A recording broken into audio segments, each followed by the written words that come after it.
اعوذ باللہ من الشیطان الرجیم بسم اللہ الرحمن الرحیم نحمدہ ونصلی ونسلم علی رسولہ النبی الکریم اما بعد فاعوذ باللہ من الشیطان الرجیم بسم اللہ الرحمن الرحیم اللہم صلی علی سیدنا و مولانا محمد وعلی آلہ وصحبہ وبارک وسلم۔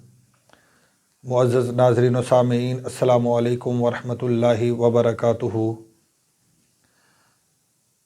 آج سے ہم سلسلہ اقوال شروع کرنے جا رہے ہیں، جس میں بالخصوص ہم حضرت سیدنا لقمان حکیم رضی اللہ تعالی عنہ ورحمہ اللہ تعالی علیہ آپ کے اقوال پیش کریں گے۔ نہایت خوبصورت آپ کے اقوال کا مجموعہ، نہایت خوبصورت علمی ذخیرہ، انشاءاللہ العزیز آپ بہت محظوظ ہوں گے، اور توجہ کے ساتھ سماعت کیجیے گا۔ یہ سلسلہ ہے جو ہمارا کم و بیش 10 قسطوں پر مشتمل ہوگا، اس کے 10 ایپیسوڈ ہوں گے۔ آج کی پہلی نشست میں انشاءاللہ العزیز ہم حضرت سیدنا لقمان حکیم کا مختصر تعارف اور آپ کے پہلے 10 اقوال جو انہوں نے اپنے بیٹے کو نصیحتیں کی ہیں، انشاءاللہ العزیز ان نصیحتوں کو پڑھیں گے۔ پہلی 10 نصیحتوں کو پڑھیں گے انشاءاللہ العزیز، باقی پھر اگلے جتنے بھی دروس آئیں گے، جتنی بھی نشستیں ہوں گی، جتنے بھی لیکچرز ہوں گے، ہر ایک لیکچر میں ہم 10 آپ کے اقوال، آپ کی نصیحتوں کو لیں گے، اور اسی کے مطابق انشاءاللہ العزیز ہم اس سلسلے کو کمپلیٹ کریں گے۔ تو یہ سلسلہ اقوال جس میں بالخصوص حضرت سیدنا لقمان حکیم کے اقوال ہوں گے، تو یہ 10 قسطوں پر مشتمل ہوگا، اس کے 10 پارٹس بنیں گے۔ تو پہلے حصے میں ہم 10 آپ کے اقوال اور آپ کی نصیحتیں بیان کریں گے۔ حضرت سیدنا لقمان حکیم کون تھے؟ پہلا سوال تو یہ ہے کہ حضرت سیدنا لقمان حکیم آپ کون تھے؟ اس کے متعلق سلف کے درمیان بھی مختلف اقوال رہے ہیں۔ سلف کے نزدیک یعنی کہ آپ نبی تھے یا غیر نبی تھے، اس کے اندر بھی بہت سا کلام ہو چکا ہے، لیکن جمہور کا قول اور مذہب یہی ہے کہ آپ نبی نہ تھے، بلکہ آپ اللہ کے برگزیدہ بندے، ولی کامل، اللہ کے نیک صالح بزرگ تھے، جن کو اللہ تعالیٰ نے حکمت اور دانائی سے مالا مال کیا ہوا تھا۔ آپ کا ذکر قرآن پاک میں سورہ لقمان میں بھی آیا ہے۔ حضرت سیدنا لقمان حکیم جنہیں اللہ پاک نے حکمت و دانائی عطا فرمائی۔ حضرت مجاہد کا قول ہے کہ آپ نبی نہ تھے بلکہ اللہ کے نیک بندے تھے، اور آپ سیاہ فام حبشی غلام تھے۔ آپ سیاہ فام حبشی غلام تھے۔ ایک قول کے مطابق حضرت سیدنا داؤد علیہ السلام، آپ کے زمانے میں یہ حضرت سیدنا لقمان حکیم آپ گزرے ہیں۔ ایک قول کے مطابق حضرت سیدنا لقمان حکیم کی ملاقات کم و بیش 1000 انبیاء سے رہی ہے۔ 1000 انبیاء کرام علیہم الصلاۃ والسلام کے ساتھ حضرت سیدنا لقمان حکیم کی ملاقات ملتی ہے ایک قول کے مطابق۔ ایک دفعہ حضرت سیدنا لقمان حکیم رضی اللہ تعالی عنہ آپ وعظ و نصیحت کر رہے تھے، مجمع کو درس دے رہے تھے، تو ایک چرواہا آپ کی مجلس میں بیٹھا، وہ آپ کے وعظ و نصیحت کو سنتا رہا اور بڑا حیران اور ششدر ہو کے وہ دیکھ رہا تھا۔ جب وعظ ختم ہوا تو وہ چرواہا اٹھا اور پوچھنے لگا، کیا آپ فلاں فلاں نہیں جو میرے ساتھ فلاں فلاں مقام پر بکریاں چراتے تھے؟ حضرت سیدنا لقمان حکیم نے فرمایا کہ ہاں، میں بالکل وہی ہوں جو تمہارے ساتھ فلاں فلاں مقام پر بکریاں چرایا کرتا تھا۔ تو وہ چرواہا پوچھا کہ پھر آپ کو یہ حکمت اور یہ دانائی کی باتیں یہ کہاں سے ملیں، اور یہ مقام، یہ رفعت، یہ شان، یہ بلندی، یہ مرتبہ کہاں سے حاصل ہوا؟ تو حضرت سیدنا لقمان حکیم نے فرمایا 2 باتوں سے۔ وہ 2 باتیں کون سی ہیں؟ آپ فرماتے ہیں، ایک مجھے یہ مقام اور یہ مرتبہ اور یہ رتبہ اور یہ دانائی اور یہ حکمت سچ بولنے کی بنا پر حاصل ہوئی، اور دوسری بات یہ کہ میں نے ہر لغو، ہر عبث، ہر بیہودہ بات کو ترک کر دیا اور ہر بیکار بات کو چھوڑ دیا تو اللہ پاک نے مجھے اس کے بدلے میں، اس کے انعام میں، اس کے صلے میں اللہ پاک نے مجھے حکمت اور دانائی سے مالا مال فرما دیا۔ تو یہ ہے سچ بولنے کی فضیلت اور عبث اور بیکار اور فضول باتوں کو ترک کرنے کا انعام جو حضرت سیدنا لقمان حکیم بیان فرماتے ہیں۔ اسی طرح حضرت سیدنا لقمان حکیم کے بارے میں ایک قصہ بڑا معروف ہے۔ اس کو حضرت خالد ربی کا قول ہے، وہ بیان کرتے ہیں کہ حضرت لقمان حکیم چونکہ آپ ایک حبشی غلام تھے، آپ کا جو مالک تھا ایک دن آپ سے کہنے لگا کہ لقمان آپ یہ بکری ذبح کرو اور اس کے 2 نفیس ٹکڑے میرے پاس لے آؤ، بہت نفیس اور اچھے خوبصورت جو اس کے اجزاء ہیں وہ میرے پاس لے آؤ۔ تو حضرت سیدنا لقمان حکیم آپ نے اس بکری کو ذبح کیا اور اس سے دل اور زبان وہ لے کے حاضر خدمت ہوئے۔ تو جب آپ کے مالک نے دیکھا کہ زبان اور دل کو لے کے آئے ہیں تو پھر اگلے دن پھر کہا کہ اے لقمان آج پھر اس بکری کو ذبح کرو اور اس کے سب سے گندے، برے اور جو گھٹیا اجزاء ہیں ان کو میرے پاس لے آؤ۔ حضرت لقمان آپ پھر گئے، بکری کو ذبح کیا اور اس سے زبان اور دل کو نکال کے مالک کے سامنے رکھ دیا۔ مالک بڑا حیران ہوا، ششدر ہو گیا، پریشان ہوا کہ یہ کیا ماجرا ہے۔ جب میں نے کہا سب سے اچھے اور نفیس اجزاء میرے پاس لے کے آؤ تب بھی آپ دل اور زبان لے کے آئے، جب میں نے کہا سب سے گھٹیا ترین جو اجزاء ہیں، جو اعضاء ہیں وہ میرے پاس لے کے آؤ، پھر بھی تم دل اور زبان کو لے آئے، تو یہ کیا ماجرا ہے۔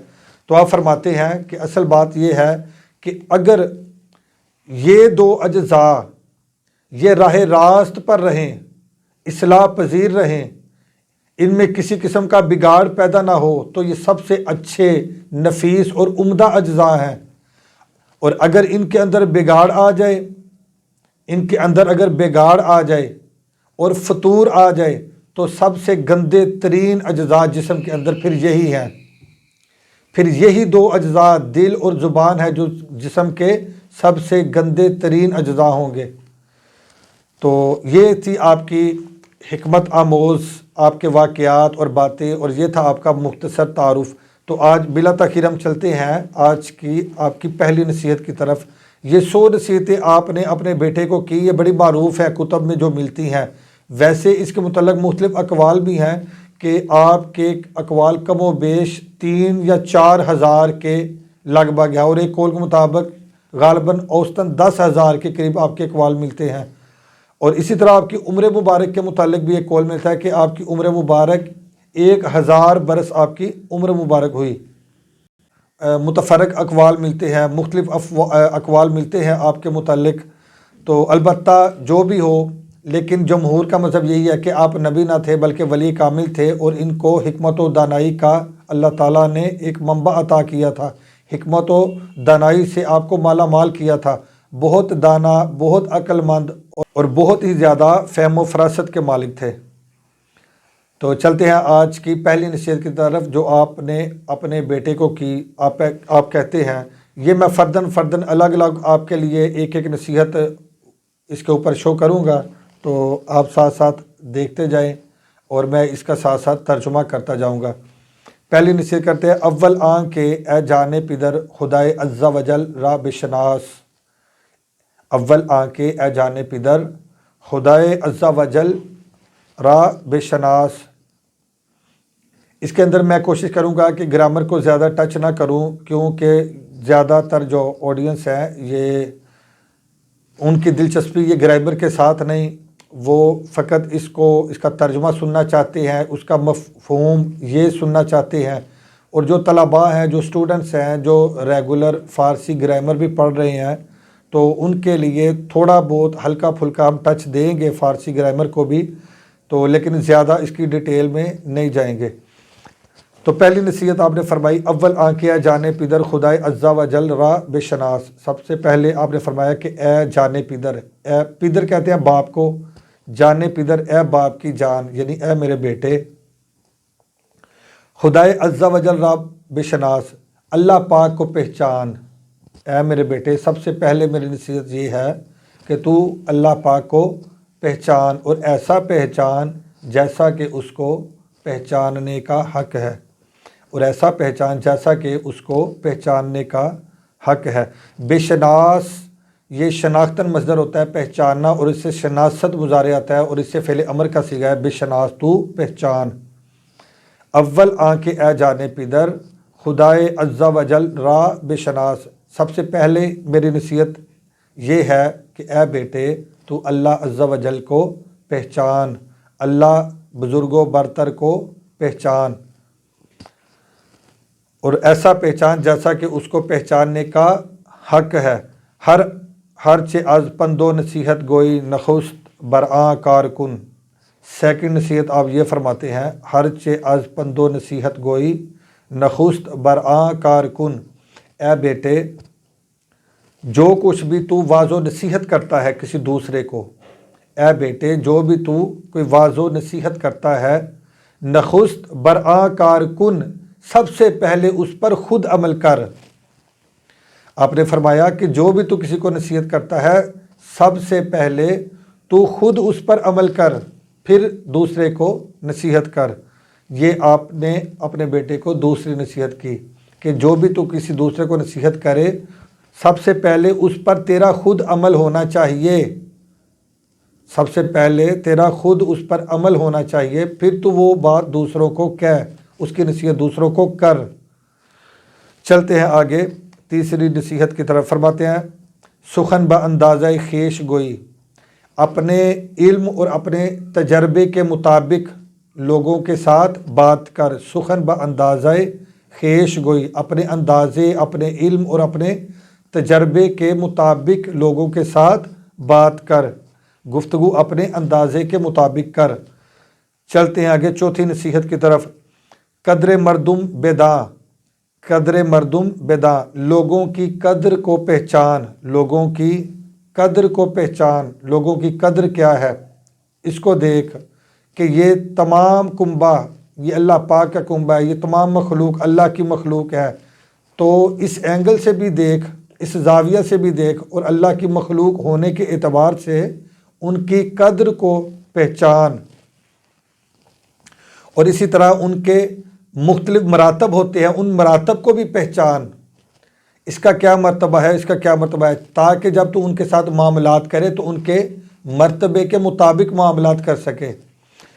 آگے پانچویں نصیحت فرماتے ہیں حق کے ہما کسرا بشناس، حق کے ہما کسرا بشناس، ہر کسی کے حق کو پہچان، ہر کسی کے حق کو پہچان۔ حق کے ہما کس، ہر ایک کے بشناس، ہر ایک کے حق کو، ہم حق کے ہما کس، ہر ایک کے حق کو بشناس، تو پہچان۔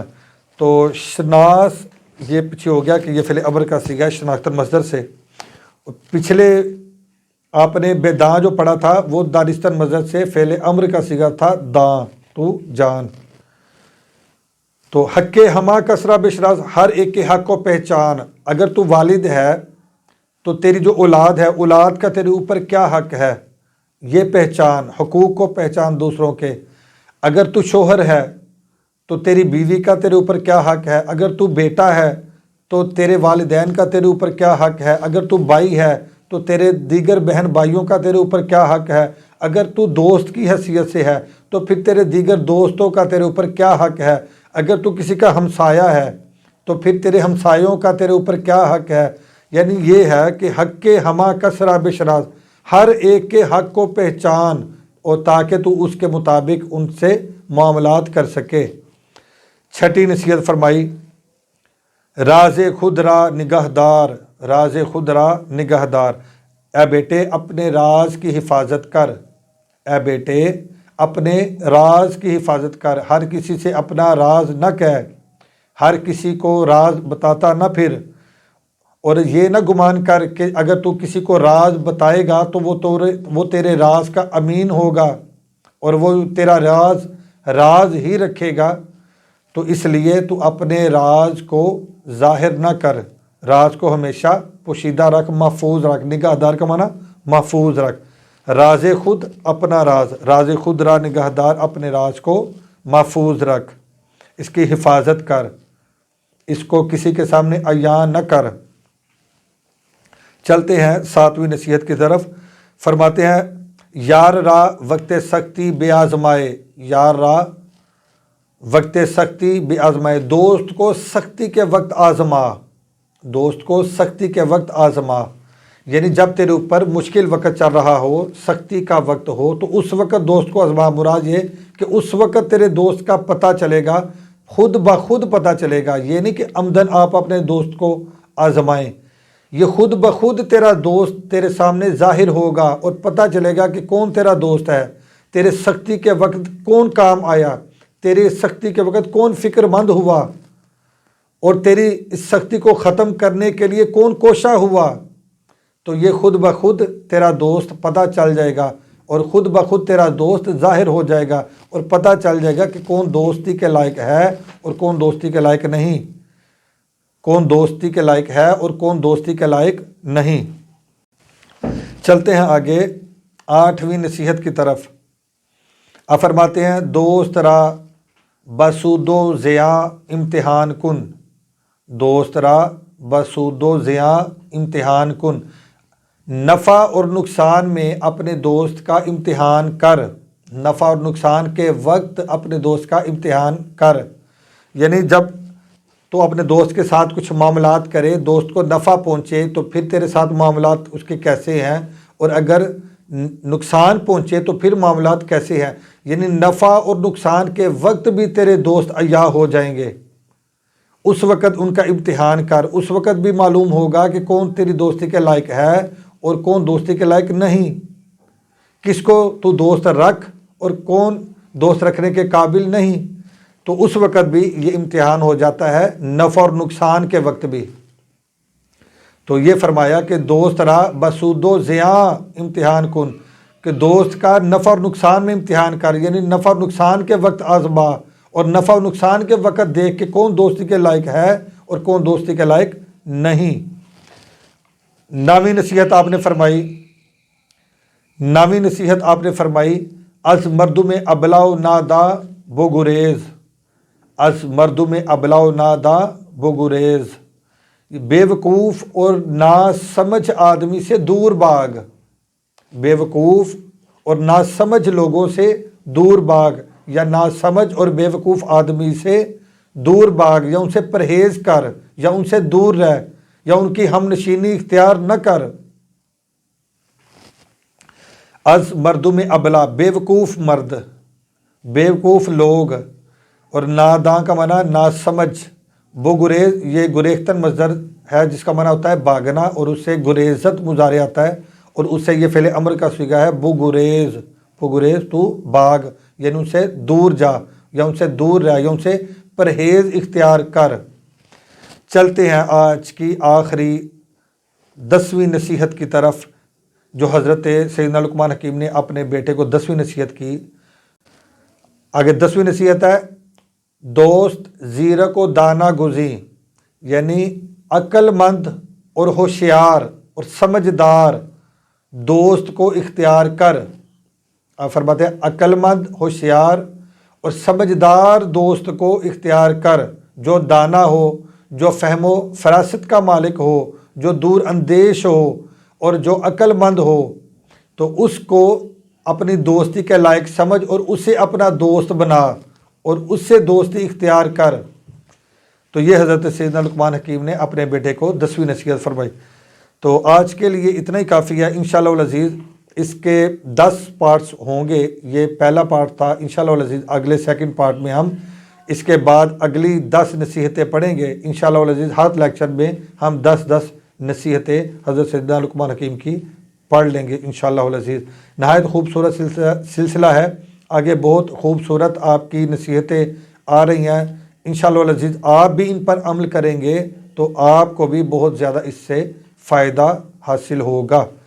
تو بلکہ میری طرف سے یہ مشورہ بھی ہے کہ جس نصیحت پر بھی عمل کرنا ممکن ہو تو اس کو ضرور اختیار کیا جائے، تاکہ ان لیکچر کو اور ان دروس کو سننے کا کچھ آپ کو فائدہ بھی ہو اور ہماری عملی زندگی میں کچھ تبدیلی بھی واقع ہو۔ تو آج کے لیے اتنا ہی کافی ہے۔ انشاءاللہ العزیز حاضر ہوتے ہیں پھر اگلے نیکسٹ لیکچر میں۔ اللہ حافظ۔ السلام علیکم ورحمۃ اللہ وبرکاتہ۔